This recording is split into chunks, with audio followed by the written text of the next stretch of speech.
Hello student, welcome back to my Prayas class. आपका Prayas class में स्वागत है।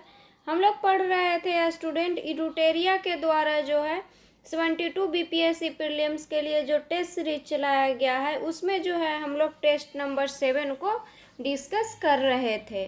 और टेस्ट नंबर 7 में जो है बायोलॉजी का जो है टेस्ट हुआ था स्टूडेंट। तो इसमें से जो है हम लोग पहले 30 क्वेश्चन पढ़ चुके हैं। तो जो भी स्टूडेंट उसको नहीं पढ़े हैं वो पिछले वाले वीडियो में जाके पढ़ सकते हैं। और इसमें जो है टोटल 150 क्वेश्चन दिया हुआ है। तो जो भी स्टूडेंट इस चैनल पे नए हैं इस चैनल को जो है ज़रूर सब्सक्राइब कीजिएगा। जिनका भी अभी 72 बीपीएससी प्रीलिम्स का एग्ज़ाम है उनके लिए जो है ये बायोलॉजी का क्वेश्चन इम्पोर्टेंट है। तो इस वीडियो को जो है पूरा देखिएगा। आज जो है हम लोग क्वेश्चन नंबर 32 से पढ़ने वाले हैं। तो निम्नलिखित में से कौन सा पादप जगत का सरल से जटिल की ओर सही क्रम है। तो कौन सा पादप जगत जो है सरल से जटिल की ओर सही क्रम है। तो इसमें हो जाएगा, पहले हो जाएगा थाइलोफाइट, उसके बाद ब्रायोफाइटा, उसके बाद टेरिडोफाइटा, उसके बाद जिम्नोस्पर्म, उसके बाद एंजियोस्पर्म। तो इसका आंसर हो जाएगा ऑप्शन नंबर ए।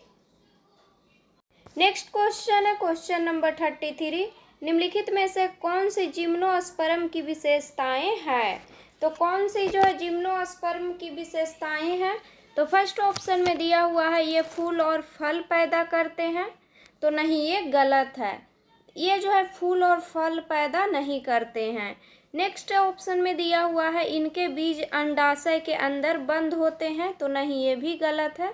इनके बीज जो है अंडाशय के भीतर विकसित नहीं होते हैं। नेक्स्ट ऑप्शन में दिया हुआ है इनके बीज नग्न होते हैं। तो ये सही है। तो इसमें पूछा था कि कौन जो है जिम्नोस्पर्म की विशेषता है। तो इसका आंसर हो जाएगा ऑप्शन नंबर सी, केवल 3। Question number 34। निम्नलिखित रोगों का उनके मध्यवर्ती मेजबान से मिलान कीजिए। तो सूची 1 को जो है सूची 2 से मिलान करना है। तो सूची 1 में जो है रोग का नाम दिया हुआ है और सूची 2 में मध्यवर्ती मेजबान का नाम दिया हुआ है। मतलब जो है कौन सा रोग जो है किसके कारण होता है। तो फर्स्ट में दिया हुआ है मलेरिया। मलेरिया जो है किसके कारण होता है। तो ये एनोफेलिज मच्छर के कारण होता है। नेक्स्ट है डेंगू बुखार। डेंगू बुखार एडिज मच्छर के कारण होता है। नेक्स्ट है जापानी एन्सेफ्लाइटिस। जापानी एन्सेफ्लाइटिस जो है क्यूलेक्स मच्छर के कारण होता है। नेक्स्ट है फैसिओलियासिस। फैसिओलियासिस जो है घोंघा के कारण होता है। इसको लीवर फ्लूक भी कहते हैं। तो इसका आंसर हो जाएगा ऑप्शन नंबर बी। फर्स्ट का हो गया बी, सेकंड का सी, थर्ड का ए और फोर्थ का डी। नेक्स्ट क्वेश्चन है स्टूडेंट क्वेश्चन नंबर 35। निम्नलिखित में से कौन सा कार्य आवृत्ति बीजी बीजों में भ्रूण पोषण का नहीं है। तो कौन सा कार्य जो है आवृत्ति बीजी बीजों में भ्रूण पोषण का नहीं है। तो फर्स्ट ऑप्शन में दिया हुआ है भ्रूण की रक्षा करता है। सेकंड ऑप्शन में दिया हुआ है विकसित हो रहे भ्रूण को पोषण प्रदान करता है। थर्ड ऑप्शन में दिया हुआ है बीज प्रकीर्णन में सहायता करता है। और फोर्थ ऑप्शन में दिया हुआ है जल की हानि को रोकता है। तो इसमें पूछा है कि आवृत्ति बीजी बीजों में भ्रूण पोषण का जो है कौन सा कार्य नहीं है। तो भ्रूण की रक्षा करना जो है इसका कार्य नहीं है। विकसित हो रहे भ्रूण को पोषण प्रदान करना इसका कार्य है। नेक्स्ट ऑप्शन में दिया हुआ है बीज प्रकीर्णन में सहायता करता है। ये भी जो है इसका कार्य नहीं है। नेक्स्ट है जल की हानि को रोकता है। तो ये भी जो है इसका कार्य नहीं है। तो इसका आंसर हो जाएगा ऑप्शन नंबर डी, 1, 3 और 4। Question number 36। निम्नलिखित में से कौन सा कथन टेरिडोफाइट्स या फर्न इसको बोलते हैं कि एक विशिष्ट विशेषता है। तो कौन सा कथन जो है टेरिडोफाइट्स की एक विशिष्ट विशेषता है। तो फर्स्ट ऑप्शन में दिया हुआ है उनमें फूल होते हैं। सेकंड ऑप्शन में दिया हुआ है उनमें संवहनी उत्तक होते हैं और वे बीजाणुओं द्वारा प्रजनन करते हैं। थर्ड ऑप्शन में दिया हुआ है वे निषेचन के लिए पानी पर निर्भर रहते हैं। तो टेरिडोफाइटस का जो है विशिष्ट विशेषता है, उनमें संवहनी ऊतक होता है और वे बीजाणुओं द्वारा प्रजनन करते हैं और वे निषेचन के लिए पानी पर निर्भर रहते हैं। ये दोनों जो है टेरिडोफाइट्स की विशेषता है। तो इसका आंसर हो जाएगा 2 और 3। ऑप्शन में दिया हुआ है बी और सी दोनों, तो इसका आंसर हो जाएगा option number D. Next question है क्वेश्चन नंबर 37। निम्नलिखित हार्मोनों का उनकी कमी से होने वाले रोगों के साथ मिलान कीजिए। तो एक तरफ जो है सूची 1 में जो है हार्मोन का नाम दिया हुआ है और सूची 2 में जो है उनकी कमी से होने वाला रोग का नाम दिया हुआ है। तो फर्स्ट में दिया हुआ है इंसुलिन। इंसुलिन जो है इंसुलिन की कमी से जो है क्या होता है? तो इंसुलिन की कमी से जो है मधुमेह होता है। नेक्स्ट है थायरॉक्सिन। थायरॉक्सिन की कमी से ग्वाइटर होता है, इसको घेंघा रोग भी बोलते हैं। नेक्स्ट है ग्रोथ हार्मोन। ग्रोथ हार्मोन की कमी अगर अधिकता हो जाता है तो इसके कारण जो है क्या होता है? तो एक्रोमीगेली होता है। नेक्स्ट है पैराथायराइड हार्मोन। पैराथायराइड हार्मोन के कारण टेटनी होता है। नेक्स्ट है एल्डोस्टेरोन। एल्डोस्टेरोन के कारण जो है एडिसन रोग होता है। तो इसका आंसर हो जाएगा option number C. Question number 38। निम्नलिखित में से कौन सा जेरोफाइट्स की एक विशिष्ट विशेषता है? तो जेरोफाइट्स की एक विशिष्ट विशेषता जो है इसमें कौन है?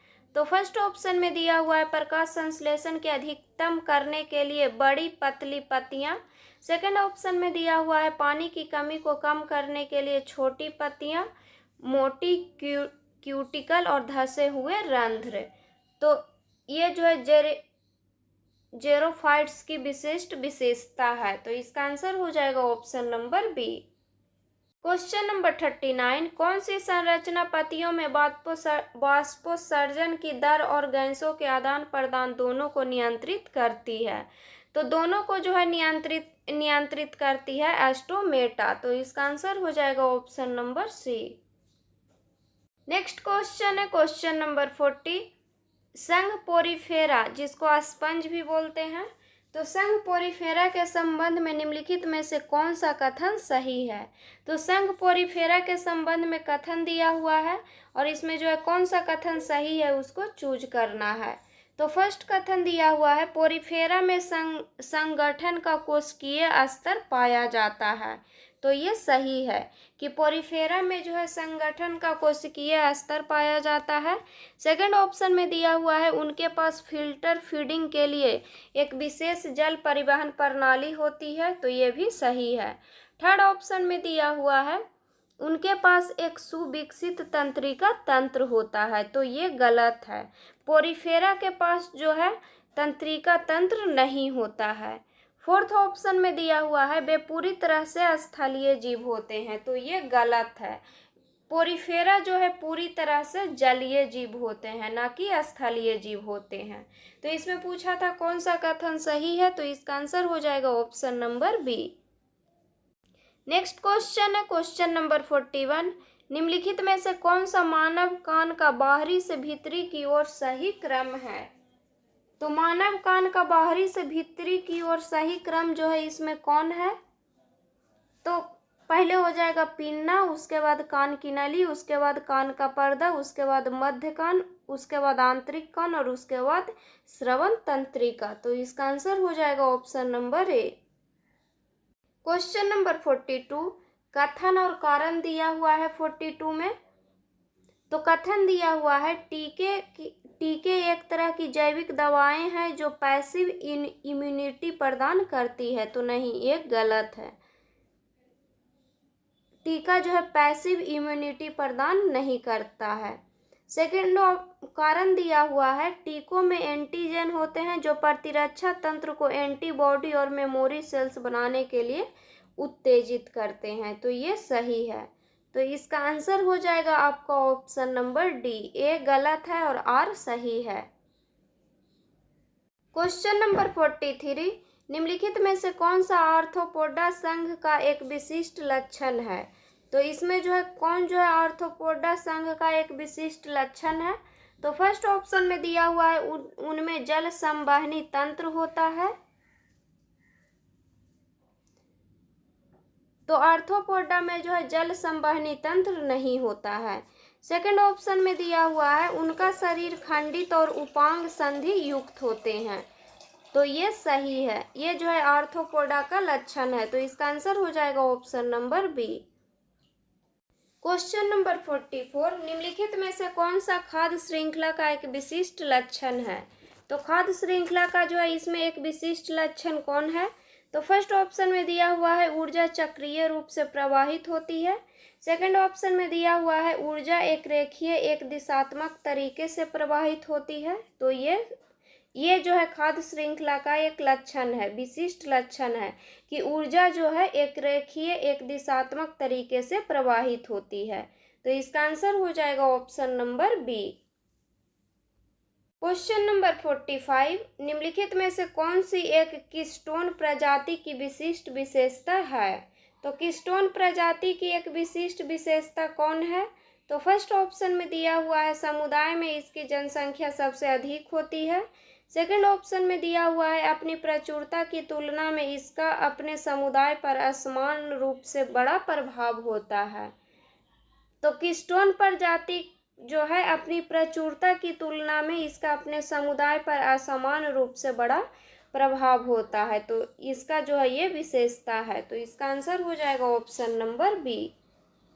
नेक्स्ट क्वेश्चन है क्वेश्चन नंबर 46, निम्नलिखित में से कौन सा नाइट्रोजन चक्र का सही क्रम है?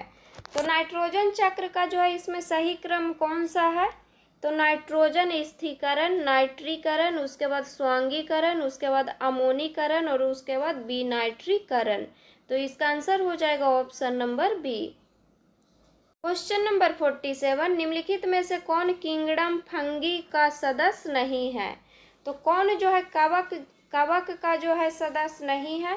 तो फर्स्ट ऑप्शन में दिया हुआ है ईस्ट, सेकंड ऑप्शन में दिया हुआ है मशरूम, थर्ड ऑप्शन में दिया हुआ है पेनिसिलिनियम, फोर्थ ऑप्शन में दिया हुआ है अस्पाइरोगाइरा। तो अस्पाइरोगाइरा जो है कवक जगत का सदस्य नहीं है। तो इसका आंसर हो जाएगा option number D. Question number 48, सूची 1 को सूची 2 के साथ सुमेलित करें। सूची 1 में जो है रोग का नाम दिया हुआ है और सूची 2 में कारक दिया हुआ है। तो फर्स्ट में दिया हुआ है आलू का लेट ब्लाइट। आलू का लेट ब्लाइट जो है किसके कारण होता है? तो कवक के कारण होता है।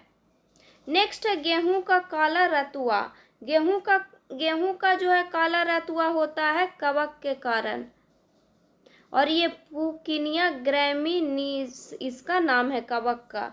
नेक्स्ट है तंबाकू मोजेक रोग। तंबाकू मोजेक रोग जो है किसके कारण होता है? तो विषाणु के कारण होता है। नेक्स्ट है सिट्रस कैंकर। सिट्रस कैंकर जो है किसके कारण होता है? तो बैक्टीरिया के कारण होता है।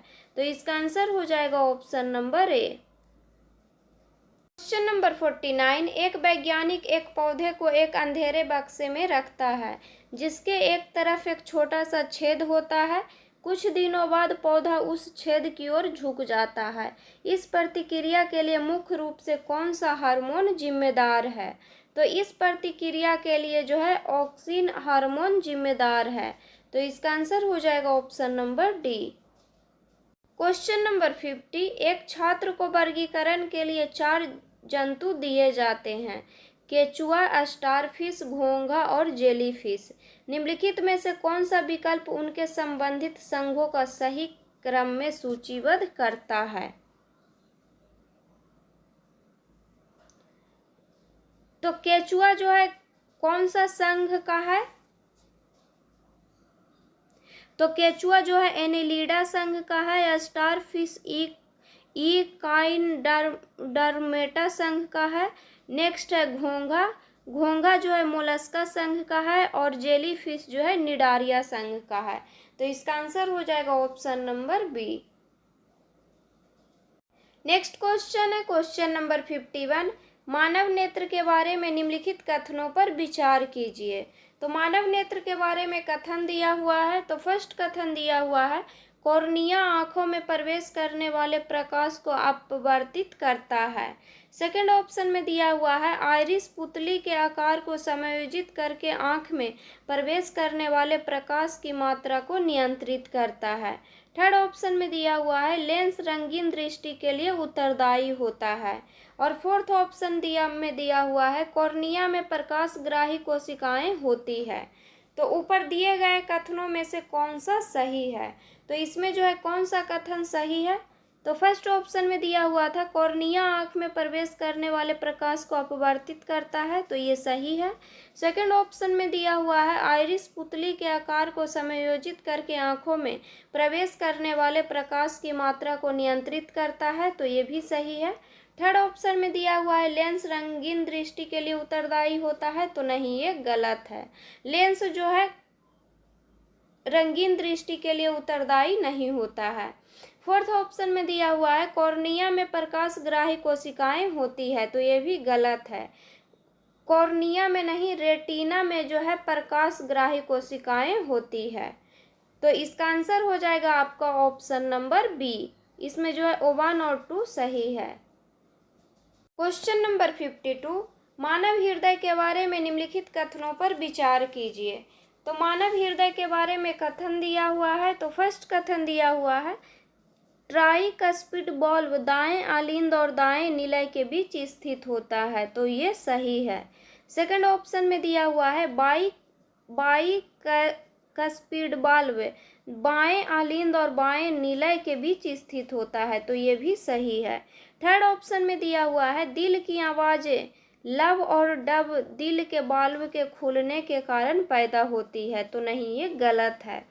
दिल की आवाज लब और डब जो है बल्ब के खुलने के कारण पैदा नहीं होती है, बल्ब के जो है बंद होने के कारण पैदा होता है। तो उपयुक्त कथनों में से कौन सा कथन सही है? तो इसका आंसर हो जाएगा ऑप्शन नंबर सी, 1 और 2। क्वेश्चन नंबर 53, निम्नलिखित में से रक्त के थक्के जमने के क्रम का सही अनुक्रम कौन सा है? तो रक्त के थक्के जमने के क्रम में सही अनुक्रम इसमें पूछा है। तो इसमें हो जाएगा पहले थ्रोम्बोप्लास्टिन, उसके बाद प्रोथ्रोम्बिन, उसके बाद थ्रोम्बिन, उसके बाद फाइब्रोनोजेन और उसके बाद फाइब्रिन। तो इसका आंसर हो जाएगा option number C. Question number 54, निम्नलिखित में से कौन समरूप अंगों का उदाहरण है? तो कौन जो है इसमें समरूप अंगों का उदाहरण है? तो फर्स्ट ऑप्शन में दिया हुआ है घोड़े के अग्रपाद और पक्षी के पंख। सेकंड ऑप्शन में दिया हुआ है पक्षी के पंख और तितली के पंख। तो पक्षी के पंख और तितली के पंख जो है समरूप अंग के उदाहरण है, तो इसका आंसर हो जाएगा option number B. Question number 55, पादप जगत के बारे में निम्नलिखित कथनों पर विचार कीजिए। तो पादप जगत के बारे में कथन दिया हुआ है। तो फर्स्ट कथन दिया हुआ है सभी पौधे स्वपोषी होते हैं, तो नहीं, ये जो है गलत है। सभी पौधे ही नहीं बल्कि जो है शैवाल और साइनोबैक्टीरिया भी जो है स्वपोषी होते हैं। सेकेंड ऑप्शन में दिया हुआ है पौधे की कोशिका भित्ति सेल्यूलोज से बनी होती है, तो ये सही है। थर्ड ऑप्शन में दिया हुआ है पौधे के सभी समूहों में द्विगुणित बीजाणु भिद पीढ़ी प्रभावी होती है, तो नहीं, ये गलत है। पौधे के जो है सभी समूह में जो है द्विगुणित बीजाणु भिद पीढ़ी प्रभावी नहीं होता है। और फोर्थ ऑप्शन में दिया हुआ है पौधे लैंगिक और अलैंगिक दोनों ही प्रकार से प्रजनन करते हैं। तो ऊपर दिए गए कथनों में से कौन सा सही है? तो इसमें जो है कौन सा कथन सही है? तो इसका आंसर हो जाएगा ऑप्शन नंबर बी, केवल 2 और 4। क्वेश्चन नंबर 56, निम्नलिखित में से कौन सा संयोजी ऊतक का एक प्रकार नहीं है? तो इसमें जो है कौन संयोजी ऊतक का एक प्रकार नहीं है? तो फर्स्ट ऑप्शन में दिया हुआ है हड्डी, सेकंड ऑप्शन में दिया हुआ है रक्त, थर्ड ऑप्शन में दिया हुआ है उपास्थि, फोर्थ ऑप्शन में दिया हुआ है रेखित पेशी। तो रेखित पेशी जो है संयोजी ऊतक का एक प्रकार नहीं है, तो इसका आंसर हो जाएगा option number D. Question number 57, सेब को एक फल माना जाता है जिसमें खाने योग्य भाग होता है। तो सेब को जो है असत फल माना जाता है जिसमें खाने योग्य भाग मांसल थैलेमस होता है। तो इसका आंसर हो जाएगा option number D. Question number 58, प्रकाश संश्लेषण के बारे में निम्नलिखित कथनों पर विचार कीजिए। तो प्रकाश संश्लेषण के बारे में कथन दिया हुआ है। तो फर्स्ट कथन दिया हुआ है, प्रकाश संश्लेषण केवल हरे पौधों में होता है।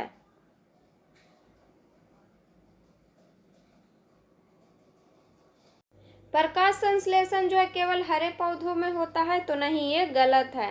प्रकाश संश्लेषण जो है शैवाल और साइनोबैक्टीरिया में भी होता है। सेकंड ऑप्शन में दिया हुआ है, प्रकाश संश्लेषण के दौरान ऑक्सीजन मुक्त होती है, तो ये सही है। थर्ड ऑप्शन में दिया हुआ है, क्लोरोफिल हरी रोशनी को अवशोषित करता है, तो ये गलत है। क्लोरोफिल जो है लाल और नीला रंग को जो है अवशोषित करता है।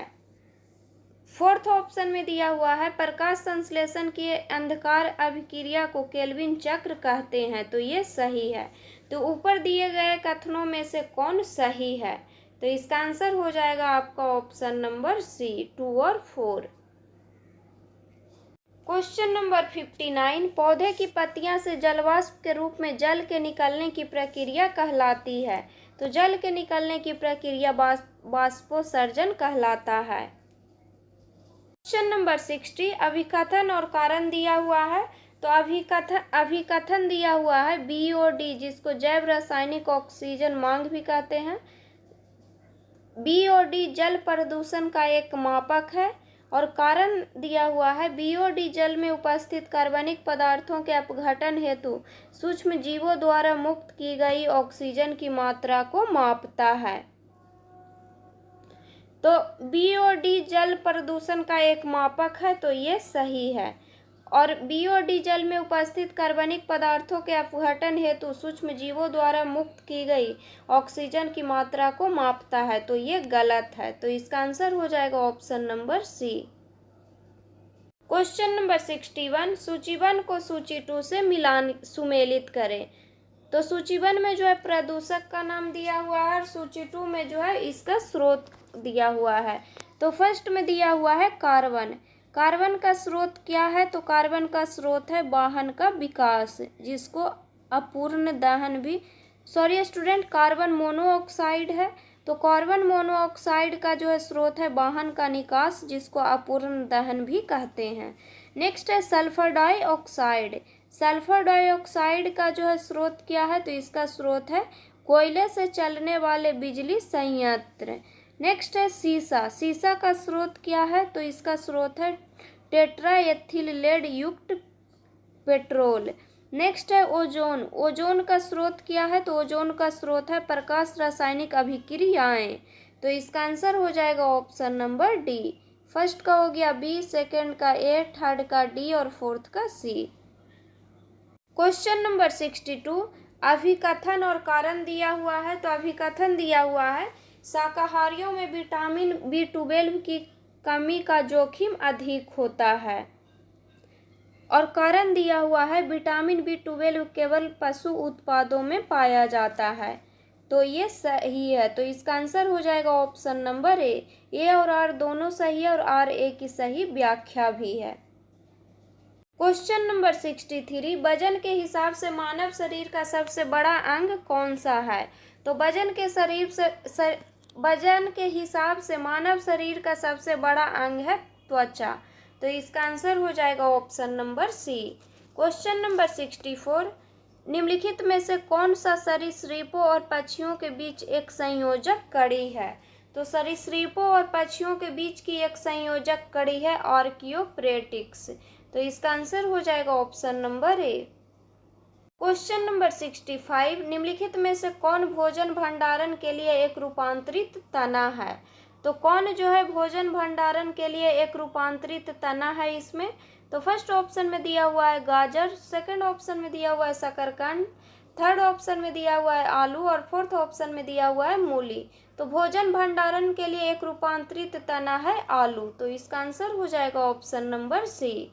क्वेश्चन नंबर 66, अभिकथन और कारण दिया हुआ है। तो अभिकथन दिया हुआ है स्तनधारी ठंडे खून वाले जीव होते हैं, और कारण दिया हुआ है स्तनधारियों में 4 कक्षीय हृदय होता है जो ऑक्सीकृत और अनऑक्सीकृत रक्त के आपस में मिलने से रोकता है। तो इसमें जो स्तनधारी ठंडे खून वाले जीव होते हैं तो ये गलत है। तो इसका आंसर हो जाएगा ऑप्शन नंबर डी। ए गलत है लेकिन आर सही है। क्वेश्चन नंबर 67, भारत की पहली जीन संपादित भेड़ किस तकनीक का उपयोग करके तैयार की गई थी? तो क्रिस्पर कैस9 का उपयोग करके तैयार की गई थी। तो इसका आंसर हो जाएगा option number C. Question number 68, भारत के पहले अत्याधुनिक पशु स्टेम सेल बायो बैंक का उद्घाटन कहाँ किया गया? तो भारत के पहले अत्याधुनिक पशु स्टेम सेल बायो बैंक का उद्घाटन किया गया है NIAB हैदराबाद में। तो इसका आंसर हो जाएगा option number A. Question number 69, Bharat में GM फसलों के बारे में निम्नलिखित में से कौन सा कथन गलत है? तो भारत में GM फसलों के बारे में कथन दिया हुआ है और इसमें कौन सा कथन गलत है उसको चूज करना है। तो फर्स्ट कथन दिया हुआ है बीटी कपास भारत में खेती के लिए स्वीकृत एकमात्र GM फसल है। तो ये सही है। सेकेंड ऑप्शन में दिया हुआ है बीटी बैगन को जैक द्वारा मंजूरी दी गई थी लेकिन उस पर रोक लगा दी गई। तो ये भी सही है। थर्ड ऑप्शन में दिया हुआ है शाकनाशी सहिष्णु GM सरसों को व्यावसायिक खेती के लिए पूरी तरह से मंजूरी मिल गई। तो नहीं, ये गलत है। फोर्थ ऑप्शन में दिया हुआ है भारत के जैव सुरक्षा नियमों के तहत SDN1 और SDN2 प्रकार की जीनोम एडिटिंग की मंजूरी दे दी गई है। तो ये सही है। तो इसमें पूछा था कौन सा कथन गलत है, तो इसका आंसर हो जाएगा option number C. Question number 70, भारतीय भाषाओं के लिए भारत का पहला स्वदेशी रूप से विकसित AI आधारित multi model large language model कहलाता है।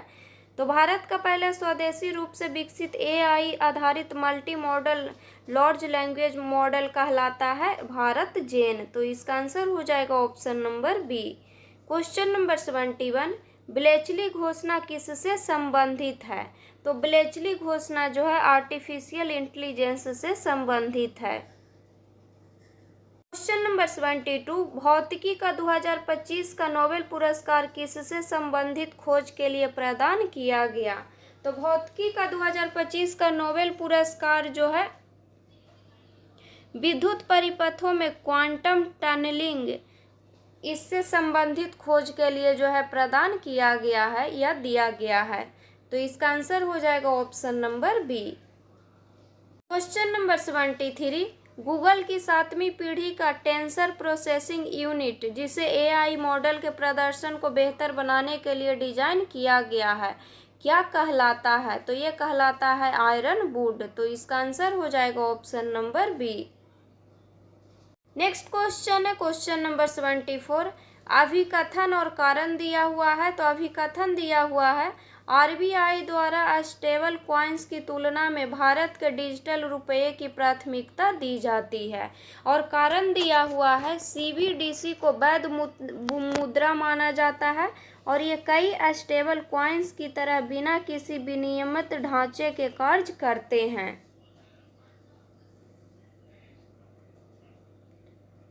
तो इसमें जो है अभिकथन सही है, मतलब ए सही है और कारण गलत है। तो इसका आंसर हो जाएगा ऑप्शन नंबर सी।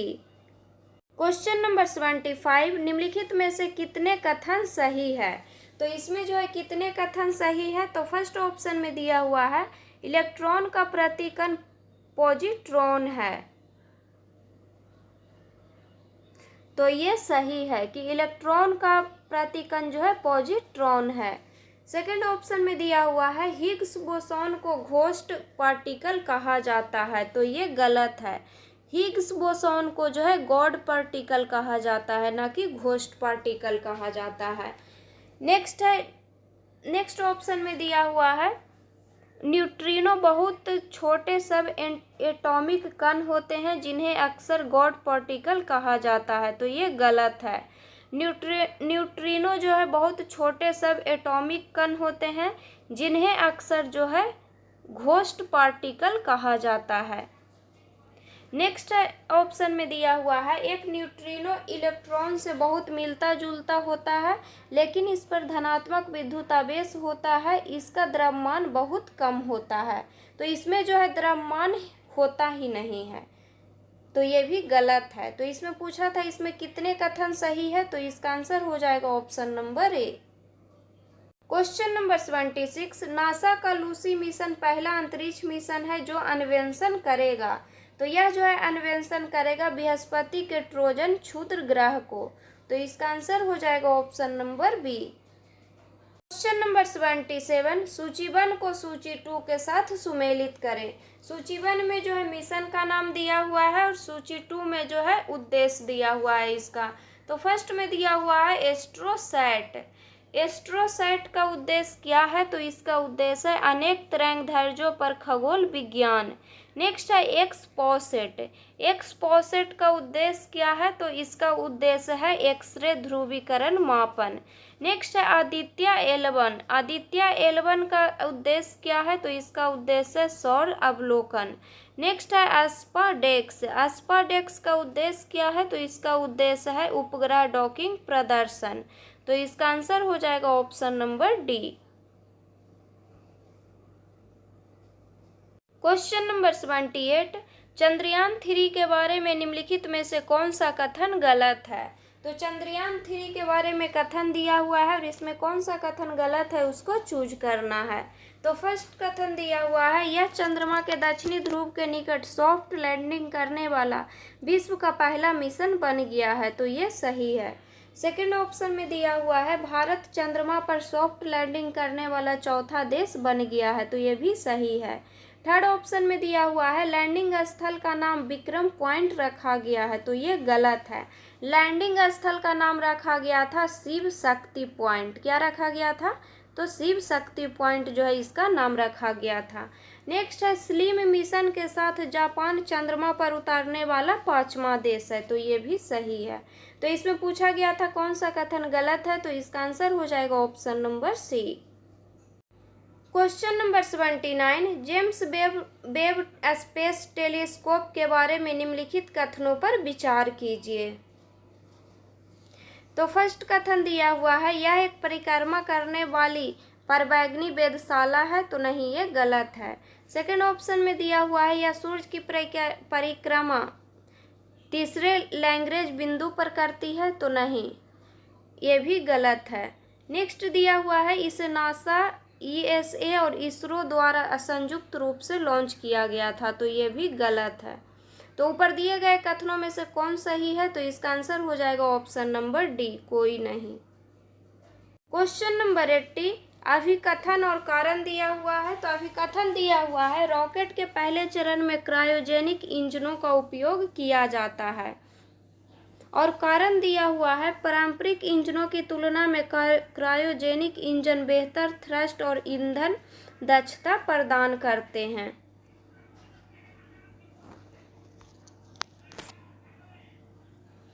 तो अभिकथन दिया हुआ था स्टूडेंट रॉकेट के पहले चरण में क्रायोजेनिक इंजनों का उपयोग किया जाता है, तो नहीं, ये गलत है। और कारण दिया हुआ था पारंपरिक इंजनों की तुलना में क्रायोजेनिक इंजन बेहतर थ्रस्ट और ईंधन दक्षता प्रदान करते हैं, तो ये सही है। तो इसका आंसर हो जाएगा option number D. Question number 81, Kessler syndrome संबंधित है। तो केसलर सिंड्रोम जो है अंतरिक्ष मलबे से संबंधित है। नेक्स्ट क्वेश्चन है स्टूडेंट क्वेश्चन नंबर 82, निम्नलिखित में से कौन सा कथन गलत है। तो फर्स्ट ऑप्शन में दिया हुआ है आयरन डोम अमेरिका द्वारा विकसित एक कम दूरी की जमीन से हवा में मार करने वाली मिसाइल रक्षा प्रणाली है, तो ये गलत है। सेकेंड ऑप्शन में दिया हुआ है terminal high altitude area defence America द्वारा विकसित एक उन्नत मध्यम दूरी की क्रूज मिसाइल रक्षा प्रणाली है, तो ये भी गलत है। थर्ड ऑप्शन में दिया हुआ है S-400 रूस द्वारा विकसित सुदर्शन चक्र प्रोजेक्ट का एक हिस्सा है, जो एक लंबी दूरी की सतह से हवा में मार करने वाली मिसाइल प्रणाली है। तो ये सही है। तो इसका आंसर हो जाएगा option number A. Question number 83, advanced medium combat aircraft Bharat का है। तो भारत का जो है 5वीं पीढ़ी के ये लड़ाकू विमान है। तो इसका आंसर हो जाएगा option number C. Question number 84, भारत का स्वदेशी hard kill anti drone system है, जिसे ड्रोन के झुंडों को बेअसर करने के लिए डिजाइन किया गया है। तो ये जो है कौन है, तो यह है भार्गवास्त्र। तो इसका आंसर हो जाएगा option number A. Question number 85, black mass recovery technology का उपयोग इसके लिए किया जाता है। तो ब्लैक मास रिकवरी टेक्नोलॉजी का उपयोग किया जाता है लिथियम आयन बैटरियों का पुनर्चक्रण के लिए। तो इसका आंसर हो जाएगा option number A. Question number 86, नाभिकीय विखंडन और संलयन के बारे में निम्नलिखित में से कौन सा कथन गलत है। तो नाभिकीय विखंडन और संलयन के बारे में कथन दिया हुआ है और इसमें कौन सा कथन गलत है उसको चूज करना है। तो फर्स्ट कथन दिया हुआ है, विखंडन तब होता है जब एक न्यूट्रॉन एक बड़े परमाणु को 2 छोटे परमाणुओं में तोड़ देता है। तो ये सही है। सेकेंड ऑप्शन में दिया हुआ है, संलयन तब होता है जब 2 परमाणु मिलकर एक भारी परमाणु बनाते हैं। तो ये भी सही है। थर्ड ऑप्शन में दिया हुआ है, संलयन से लंबे समय तक सक्रिय रहने वाला रेडियोधर्मी परमाणु कचरा उत्पन्न करता है। तो ये गलत है। फोर्थ ऑप्शन में दिया हुआ है, संलयन सूर्य जैसे तारों में स्वाभाविक रूप से होता है। तो ये भी सही है। तो इसमें पूछा था कौन सा कथन गलत है, तो इसका आंसर हो जाएगा option number C. Question number 87, Kavach एक स्वदेशी। तो कवच जो है एक स्वदेशी स्वचालित ट्रेन सुरक्षा प्रणाली है। तो इसका आंसर हो जाएगा option number B. Question number 88, किस भारतीय संस्थान ने ध्रुव 64 माइक्रो प्रोसेसर विकसित किया है। तो ध्रुव 64 माइक्रो प्रोसेसर विकसित किया है centre for development of advanced computing ने। तो इसका आंसर हो जाएगा option number B. Next question है क्वेश्चन नंबर 89, ग्राफीन के बारे में निम्नलिखित कथनों पर विचार कीजिए। तो फर्स्ट कथन दिया हुआ है, यह एक द्विआयामी पदार्थ है। तो ये सही है। सेकंड कथन दिया हुआ है, यह कार्बन का एक अपरूप है। तो ये भी सही है। थर्ड ऑप्शन में दिया हुआ है, यह विद्युत का कुचालक है। तो ये गलत है। यह विद्युत का जो है कुचालक नहीं है। फोर्थ ऑप्शन में दिया हुआ है, इसका उपयोग जल विलयकरण और लचीले इलेक्ट्रॉनिक्स में होता है। तो ये भी सही है।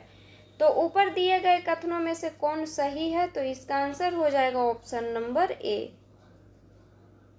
नेक्स्ट क्वेश्चन है क्वेश्चन नंबर 90, अग्नि 5 मिसाइल के बारे में कितने कथन गलत है। तो अग्नि 5 मिसाइल के बारे में जो है कितना कथन गलत है उसको चूज करना है। तो फर्स्ट कथन दिया हुआ है, यह परमाणु सक्षम सतह से सतह मार करने वाली क्रूज मिसाइल है। तो ये सही है। सेकंड ऑप्शन में दिया हुआ है, यह 3 चरणों वाले लिक्विड फ्यूल इंजन से संचालित होता है। तो नहीं, ये गलत है। यह जो है 3 चरणों वाले जो है लिक्विड फ्यूज इंजन से संचालित नहीं होता है, ठोस ईंधन से जो है संचालित होता है। थर्ड ऑप्शन में दिया हुआ है, यह multiple independently targetable re entry vehicle सक्षम मिसाइल है। तो नहीं, ये भी गलत है। तो इसमें पूछा था कितने कथन गलत है, तो इसका आंसर हो जाएगा option number B. Question number 91, निम्नलिखित में से कौन सा जोड़ा सही सुमेलित है। तो इसमें जो है कौन सा जोड़ा सही सुमेलित है। तो फर्स्ट में दिया हुआ है एनोरेक्सिया। एनोरेक्सिया दिया हुआ है नींद संबंधी विकार। तो ये गलत है। एनोरेक्सिया जो है खाने का विकार है। नेक्स्ट है इंसोमिनिया। इंसोमेनिया दिया हुआ है खाने का विकार, तो ये गलत है। इंसोमिनिया जो है नींद संबंधी विकार है। नेक्स्ट है डिस्पेनिया। डिस्पेनिया सांसें की तकलीफ, ये सही है। नेक्स्ट है एनोसीमिया। एनोसीमिया जो है गंध की आंशिक या पूर्ण हानि, तो ये भी सही है। तो नीचे दिए गए कूट का प्रयोग कर सही उत्तर चुनिए। तो इसमें जो है पूछा था कौन सा जोड़ा सुमेलित है, तो इसका आंसर हो जाएगा ऑप्शन नंबर ए, 3 और 4। क्वेश्चन नंबर 92, किसमें परिवर्तन के कारण रंध्र खुलते या बंद होते हैं? तो कोशिकाओं में पानी की मात्रा के कारण जो है रंध्र खुलते या बंद होते हैं। क्वेश्चन नंबर 93, पाइन, फर, स्प्रूस, सेडार, लार्च एवं साइप्रस आदि मशहूर लकड़ी उत्पादक पौधों में से बहुत से भारत के पहाड़ी क्षेत्रों में पाए जाते हैं। ये सभी क्या कहलाते हैं? तो ये सभी जो है अनावृतबीजी कहलाते हैं। क्वेश्चन नंबर 94, मानव शरीर के किस अंग में उपकला कोशिका पाई जाती है? तो उपकला कोशिका जो है नाक में पाया जाता है, फेफड़ा में पाया जाता है, तो इसका आंसर हो जाएगा option number D. Question number 95, निम्न में से जैविक उर्वरक का सही उदाहरण कौन सा है? तो जैविक उर्वरक का जो है इसमें सही उदाहरण कौन सा है? तो फर्स्ट में दिया हुआ है माइकोरिजल फंगी, सेकंड में दिया हुआ है ब्लू ग्रीन शैवाल, थर्ड में दिया हुआ है बैसिलस थुरिएंसिस। तो जैविक उर्वरक का जो है सही उदाहरण जो है इसमें है बैसिलस थुरिजिएंसिस, तो इसका आंसर हो जाएगा ऑप्शन नंबर डी। तो आज के वीडियो में जो है हम लोग इतना ही क्वेश्चन पढ़ेंगे स्टूडेंट। नेक्स्ट वीडियो में जो और क्वेश्चन बचा हुआ है उसको जो है हम लोग पढ़ेंगे। तो अगर वीडियो अच्छा लगे तो वीडियो को लाइक कीजिएगा, शेयर कीजिएगा और चैनल को सब्सक्राइब कीजिएगा। और जिनका भी अभी 72 बीपीएससी प्रीलिम्स का एग्ज़ाम है या जिनका भी अभी बीपीएससी टीचर का एग्ज़ाम है या और भी किसी भी चीज़ का एग्ज़ाम है, उनके लिए जो है ये बायोलॉजी का क्वेश्चन इम्पॉर्टेंट है, तो इसको जितना हो सके उतना आप रिवीजन कीजिएगा।